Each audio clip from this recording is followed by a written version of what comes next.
Assalamualaikum warahmatullahi wabarakatuh. Alhamdulillahi rabbil alamin. Wassalatu wassalamu ala asrafil anbiya'i wal mursalin wa ala alihi wa ashabihi ajma'in, amma ba'du.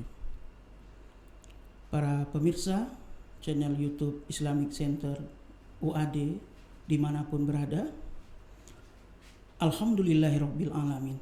Segala puji bagi Allah sekalian alam yang telah mempertemukan kita pada kesempatan kali ini dalam kajian Ramadan. Salam dan salam tidak lupa kita haturkan kepada Nabi junjungan kita, Nabi Muhammad Sallallahu Alaihi Wasallam, sebagai suri tauladan dan panutan kita bersama. Ramadan kita kali ini masuk kepada Ramadan spesial, karena di masa-masa pandemi semuanya harus dilaksanakan secara spesial pula. Bulan Ramadan sudah kita lalui 1 tahun yang lalu dalam kondisi yang sama seperti tahun ini. Namun pertanyaannya adalah, apakah kualitas kita di tahun ini juga akan dibuat sama seperti Ramadan tahun yang lalu? Menilik hadis Nabi Muhammad Sallallahu Alaihi Wasallam yang diriwayatkan oleh Imam Ahmad dan Ibnu Majah, Rasulullah SAW bersabda, "Kam min so'imin, berapa banyak orang yang berpuasa, laisa lahu min siyami, tidak ada dari puasanya yang ia dapatkan, ilal ju', kecuali rasa lapar." Melihat hadis ini tentunya menjadi bahan introspeksi kita. Berapa banyak puasa yang sudah kita tinggalkan? Berapa banyak puasa yang sudah kita lalui? Amalan apa saja yang telah kita lakukan di Ramadan yang lalu? Apakah kita termasuk dalam hadis ini? Kebanyakan orang puasa tidak mendapatkan apapun kecuali hanya rasa lapar saja. Pemirsa sekalian yang dirahmati oleh Allah Subhanahu wa Ta'ala,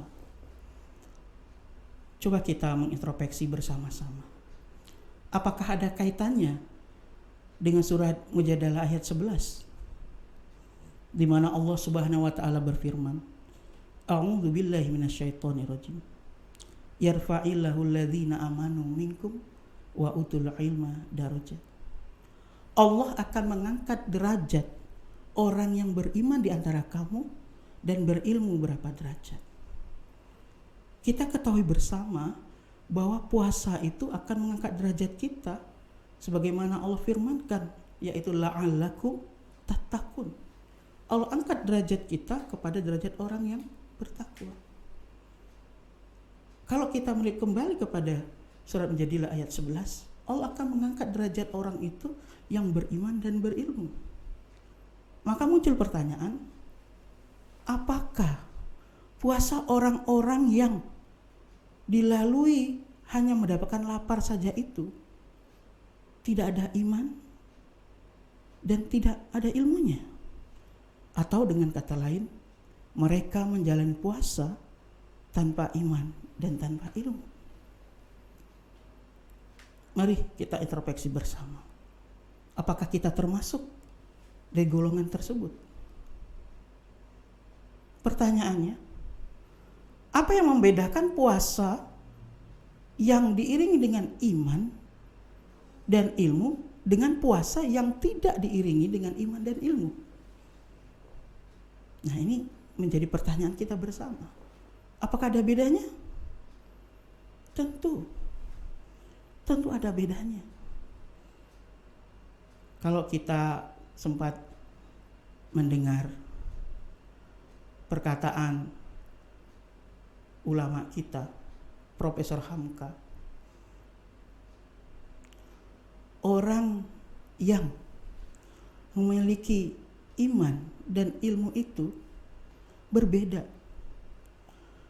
Orang yang memiliki iman tanpa ilmu itu bagaikan orang yang memegang lentera, tetapi orang ini adalah bayi, atau dengan bahasa lain seperti bayi yang memegang lentera. Itu orang yang beriman namun tidak punya ilmu. Dia akan membakar dan membuat kerusakan. Tetapi orang yang berilmu, tidak ada imannya, menurut Profesor Hamka, itu seperti lentera yang dipegang oleh pencuri. Ilmunya dia gunakan hanya untuk mendapatkan tujuan yang dia inginkan, yaitu mencuri. Maka tentunya kalau melihat perkataan Profesor Hamka tadi sangat berbeda sekali. Nah, oleh karena itu, coba kita introspeksi. Apakah selama puasa di tahun-tahun sebelumnya kita ini sudah melibatkan iman dan ilmu dalam menjalankan ibadah puasa? Oleh karena itu, bagaimana caranya agar supaya kita ini berpuasa, namun puasanya itu bisa sukses, tidak sia-sia? Bagaimana agar supaya puasa kita tidak sia-sia? Nah, di sini saya akan sampaikan berapa tips yang harus kita lakukan. Yang pertama adalah tentunya kita memiliki niat. Karena Rasulullah bersabda, innamal a'malu binniyat. Hadis yang sangat masyhur.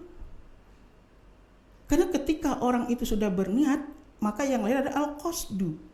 Dia memiliki tujuan yang jelas. Maka kita bisa lihat tuh, kalau ada orang yang melakukan suatu perbuatan yang tidak muncul niat yang baik, kita selalu berkata, kamu ini kerja gak ada niatnya, tidak punya niat. Karena kelihatan orang yang berniat dengan baik itu punya tujuan yang baik, maka punya cara yang baik pula. Dan niat ini akan mempengaruhi juga terhadap amalan kita. Kalau Imam Syafi'i mengatakan niat itu membedakan antara ibadah dan amalan biasa. Jadi kalau niat kita itu karena Allah untuk ibadah, puasa kita itu karena Allah untuk beribadah, tujuannya hanya Allah, maka akan bernilai ibadah. Tapi kalau puasa kita itu niatnya ya poso, opo-opo kerso, ngikuti bulan, biar kalau ditanya orang bisa jawab, atau karena ada THR, atau ada janji-janji yang lain, atau karena pandangan-pandangan manusia yang lain, tentunya niat itu akan bernilai biasa-biasa saja, tidak kepada bernilai ibadah. Nah, oleh karena itu yang pertama, mari kita niatkan betul puasa kita di Ramadan ini jadi puasa yang terbaik, niat yang terbaik, ikhlas karena Allah, tanpa ada campur apapun di luar dengan niatan lillahi ta'ala. Yang kedua, harus punya ilmunya. Di dalam Al-Quran dikatakan firman Allah yang lain, Qul hal yastawi, apakah sama allazina ya'lamuna wallazina la ya'lamun? Apakah sama antara orang yang mengetahui dengan orang yang tidak mengetahui? Tentunya berbeda. Orang yang mengetahui ilmu tentang berpuasa, maka dia dapat melaksanakan puasa itu dengan baik. Dia tahu bagaimana tata cara sahur yang benar, berbuka yang benar, apa yang harus dihindari, apa yang harus dilakukan sehingga menambah amalan-amalan yang baik. Sehingga ilmu ini sangat penting bagi kita dalam menjalankan ibadah puasa, agar supaya puasa itu tidak sia-sia. Maka pemirsa sekalian, Jemaah Masjid Islamic Center Universitas Ahmad Dahlan dimanapun berada, yang kedua, mari kita cari tahu ilmu tentang puasa. Yang ketiga, jangan lewati puasa ini dengan target-target yang dapat mengembangkan kualitas puasa dan kualitas diri serta ibadah kita. Karena bulan Ramadan itu setahun sekali, dan kita tidak tahu apakah tahun yang akan datang kita akan ketemu lagi dengan Ramadan. Maka buat target apa yang harus kita capai tahun ini. berdasarkan pengalaman tahun-tahun yang lalu. Kalau tahun lalu kita tidak mencapai tadarus Al-Quran sampai khatam 30 juz, maka buat target tahun ini harus khatam minimal 1 kali menghatamkan Al-Quran. Kalau tahun kemarin kita hanya sebatas menghatamkan Al-Quran tanpa memahami artinya, tahun ini dibuat kita baca artinya. Kita buat tahun ini kalau kita hanya bisa membaca Al-Quran, ditambahin targetnya. Tahun ini aku harus ikut kajian-kajian Islam, sehingga menambah ilmu pengetahuan tentang Islam dan iman pun bertambah. Buat target-target yang baik. Sedekahnya, kalau tahun kemarin saya hanya bisa bersedekah sekali untuk berbagi buka puasa, maka tahun ini ditambah gitu. Zikirnya dan lain sebagainya, sehingga puasa kita ini berkualitas. Dan buat hal-hal yang harus ditinggalkan, yang dapat melalaikan kita dari memperbanyak kualitas amalan ibadah kita di bulan Ramadan. Kita catat, oh dulu saya penuhi hari-hari saya hanya dengan sosmed, maka tahun ini buat target, ya, kurangi sosmed, banyakin ilmu pengetahuan. Oh dulu saya banyak dengan nonton YouTube, tahun ini kurangi. Atau kalau memang mau nonton YouTube, tontonlah yang bermanfaat, tinggalkan yang tidak bermanfaat. Dan yang terakhir, pemirsa sekalian, jemaah Masjid Islamic Center Universitas Ahmad Dahlan Yogyakarta yang berbahagia. Yang terakhir adalah kita butuh komunitas. Kita butuh komunitas. Kenapa? Orang itu akan dilihat siapa temannya. Kalau di dalam hadis yang masyhur kita tahu bahwa orang yang berteman dengan penjual minyak wangi akan mendapatkan harumnya. Orang yang berteman dengan pandai besi minimal dapat percikan apinya. Itu mengajarkan pada kita harus mencari teman, komunitas yang dapat mendukung target-target kita tadi. Nah, mari kita cari komunitas kita. Mulai dari keluarga. Kalau keluarga belum terbentuk, bentuk di keluarga kita. Bagaimana bersama-sama dengan keluarga kita menjadikan Ramadan tahun ini menjadi tahun-tahun yang penuh berkah.